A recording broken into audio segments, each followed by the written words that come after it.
नियुक्ती 10 महिने उलटून गेले तरीही मिळालं नाही बघा. काय करावं या नोकरीचं जी स्वतःची असूनही स्वतःची म्हणता येत नाही.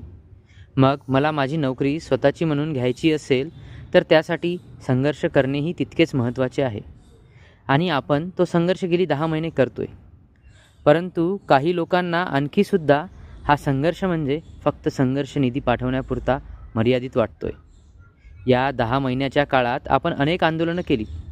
त्याचंच फळ म्हणून आपण आज इथवर पोचलो आहे बघा. परंतु इथे थांबून चालणार नाही. आता शेवटचा घाव घालण्याची वेळ आली आहे. हा घाव असा घालायचा आहे की आता फक्त आणि फक्त नियुक्ती भेटली पाहिजे आणि ती आपण मिळवणारच. त्यासाठी आपल्याला घराबाहेर पडावं लागेल. आपण आपल्या घरातूनच अपेक्षा ठेवत असू की मला कॉल येईल, मला मेल येईल, तर त्या भ्रमात राहू नका मित्रांनो. आपल्यातील प्रत्येकाची परिस्थिती ही अत्यंत हालाकीची आहे. आपण आपले जुने जॉब सोडलेत. आपण आज कोरेकारे बेरोजगार आहोत. आपल्या आईवडिलांचं वय बघा. या वयात त्यांना आपल्याला न भेटलेल्या नियुक्तीमुळे त्यांना किती यातना सहन कराव्या लागत आहेत. आणि आपण हाडामासाची जिवंत बाण्याची माणसं घरात बसून आहोत.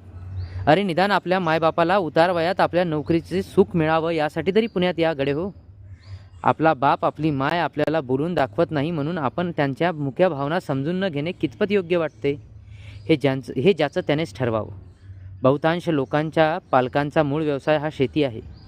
शेतीमध्ये राबणारा आपला बाप जेव्हा रात्री घरी येतो ना, तेव्हा त्याच्या चेहऱ्यावरची नाराजी ओळखा, त्याचं दुःख ओळखा आणि कुठलाही विचार न करता लवकरात लवकर पुणे गाठा आणि पक्का निर्णय घ्या की नियुक्तीपत्र घेतल्याशिवाय घरी जाणार नाही.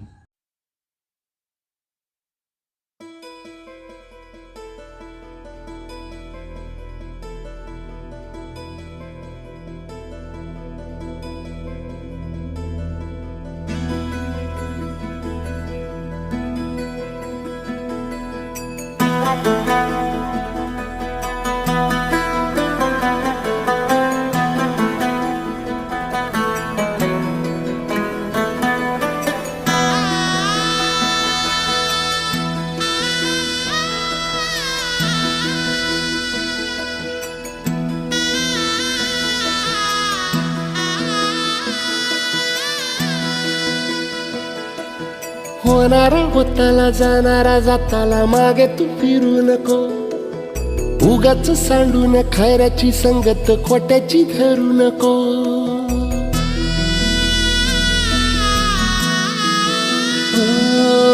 होणारा होताला जाणारा जाताला मागे तू फिरू नको. उगाच सांडून खऱ्याची संगत खोट्याची धरू नको. येईल दिवस तुझाही मानसा जिगर सोडू नको. तुझ्या हाती आहे गाव सारा इसार गजल कालची रे.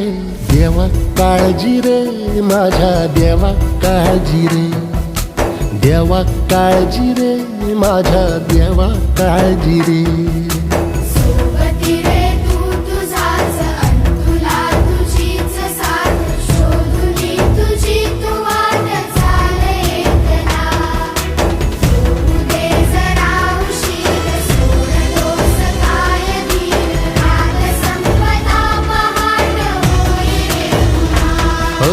देवा काळजी रे माझ्या देवा काळजी रे. देवा काळजी रे माझ्या